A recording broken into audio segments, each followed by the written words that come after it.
Hello, my name is Emily. Welcome back to my channel, Emily A to Z, and today is my December TBR. Now, it is a rather pared down TBR because it is the end of the year and I have a lot of things that I need to accomplish. So that's where we're going with this. Also, hi, it's December 1st. Welcome to day one of Vlogmas Litmas. Today is my December TBR. We'll see how the rest of the days go. Maybe I'll post every day, maybe I won't. And also, before I get any further, I just want to announce that I do have a second channel that I have started. It is called Emily Solves It, and that channel is wholly dedicated just to puzzles. My love of puzzles, logic puzzles, jigsaw puzzles, brain teasers, any of those kinds of things I am obsessed with. I love them. I have a large collection of puzzles and I just wanted a place where I could share my love for those, and this channel just didn't really seem like the place to do it. Over on that channel, starting today and through the month of December, I will be posting 2 times a day, once in the morning, once in the evening, of my advent calendar solves. This is my Clue advent calendar. I'm very excited for this one because I love Clue. And this is my exit the game calendar. This year is the Intergalactic Race. I did solve the 2024 one last year on this channel and I had a great time, so I am doing it again. But over on that channel, that is Emily Solves It. I will have it linked below. If you are interested in puzzles at all, if you just want to support me, that's the channel to find it. Twice a day for the month of December of my advent calendars, and then after December I am aiming for weekly uploads of different puzzle content. So thanks. I've been working on it and I'm going to continue working on it because I am. But December TBR.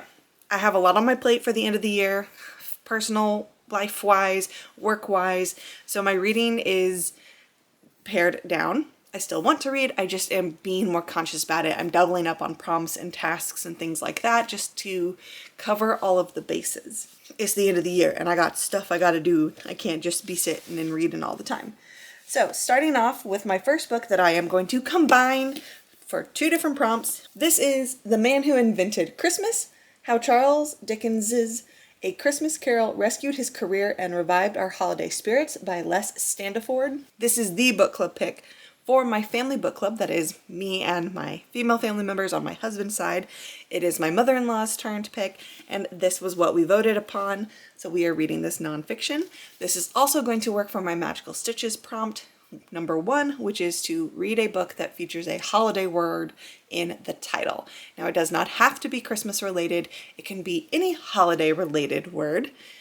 It just has to be in the title. This one has Christmas. I've got Christmas Carol. I've got spirits. It has the word holiday, so it fits. I'm doubling those up. Just before Christmas in 1843, a debt-ridden and dispirited Charles Dickens wrote a small book he hoped would keep his creditors at bay. His publisher turned it down, so Dickens used what little money he had to put out A Christmas Carol himself. He worried it might be the end of his career as a novelist.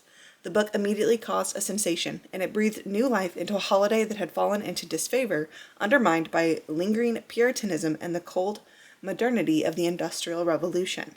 It was a harsh and dreary age, in desperate need of spiritual renewal, ready to embrace a book that ended with blessings for one and all. The next book that I have that I'm going to be doubling up, this is The Pairing by Casey McQuiston. This is the Read with Pride book club pick, which is a local library book club that is all about focusing on queer stories, whether they're queer authors or queer protagonists. Their pick for December is this. This will also fit for my second Magical Stitches prompt, which is the group that I run over on Facebook. And that second prompt is to read a book that is set in a country that is not the one you live in. I live in the USA, so I can't read a book that is set in the USA, and this takes place in Europe. Theo and Kit have been a lot of things: childhood best friends, crushes, lovers, and now estranged exes. I have a loose hair that is like attacking me. After a brutal breakup on a flight to their dream European food and wine tour, they exited each other's lives. Time apart has done them good. Theo is a bartender and an aspiring sommelier with a long roster of lovers. Kit graduated as the reigning sex god of his pastry school and now bakes at one of the finest restaurants in Paris. All that remains is the unused voucher for the European tour that never happened. 4 years later, it seems like a great idea to finally take the trip. Solo. Separately. It's not until Theo and Kit board the tour bus that they discover they've both accidentally had this exact same idea, and now they're trapped with each other for 3 weeks of the most romantic sights and sensuous flavors of France, Spain, and Italy. But it'll be fine, as long as they agree they're absolutely over each other. So when Theo suggests a friendly wager to see who can sleep with their hot Italian tour guide first, Kit is game. In fact, why stop there? Why not a full-on European hookup competition? But sometimes a taste of everything only makes you crave what you can't have.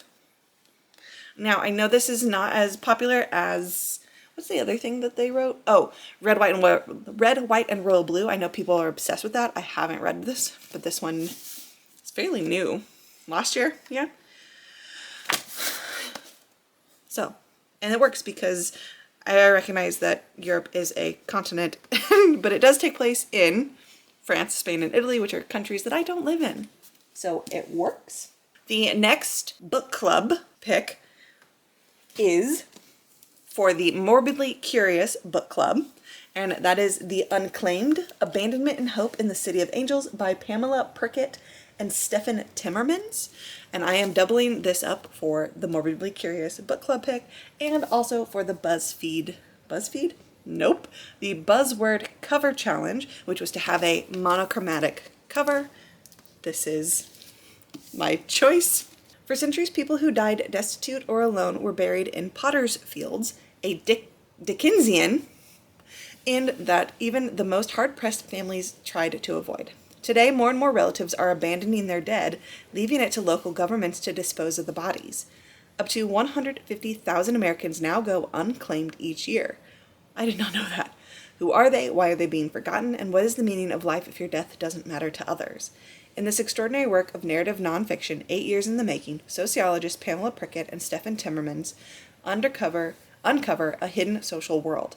They follow 4 individuals in Los Angeles, tracing the twisting, poignant paths that put each at risk of going unclaimed, and introducing us to the scene investigators, notification officers, and crematorium workers who care for them when no one else will. The Unclaimed lays bare the difficult truth that anyone can be abandoned. It forces us to confront a variety of social ills, from the fracturing of families and the loneliness of cities to the toll of rising inequality. But it is also filled with unexpected moments of tenderness. In Boyle Heights, a Mexican-American neighborhood not far from the glitter of Hollywood, hundreds of strangers come together each year to mourn the deaths of people they never knew.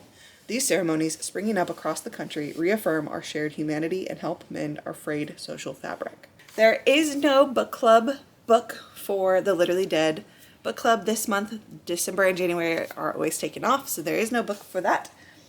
For my last reading challenges, I'm kind of doubling up here as well. So the other online reading challenge that my local library does has been the online reading challenge that anyone can participate in, and each month has been a different genre. The genre for the month of December is historical fiction, and the book that they've picked I'm actually not reading.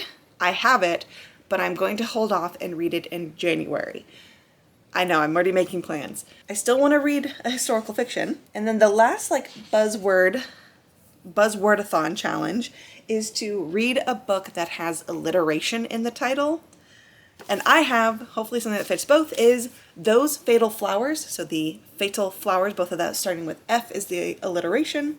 Those Fatal Flowers by Shannon Ives. Before Scopuli, it has been centuries since Thalia made the mistake that cost her the woman she loved, Proserpina, the goddess of spring. As the handmaidens charged with protecting Proserpina when she was kidnapped, Thalia and her sisters have been banished to the island of Scopuli and cursed to live as sirens, winged half-woman, half-bird creatures. In luring sailors to their deaths with an irresistible song, the sisters hope to gain favor from the gods who could free them. But then ships stop coming, and Thalia fears a fate worse than the underworld. Just as time begins to run out, a voice emerges, Proserpina's voice, and what she asks of Thalia will spark a dangerous quest for freedom. Now, Roanoke. Thalia can't bear to reflect on her last moments in Scopuli. After weeks drifting at sea alone, Thalia's renewed human body, a result of her last devastating sacrifice on Scapuli, is close to death. Luckily, an unfamiliar island appears on the horizon, Roanoke. Posing as a princess arriving on a sailboat filled with riches, Thalia infiltrates the small English colony. It doesn't take long for her to realize that this place is dangerous, especially for women.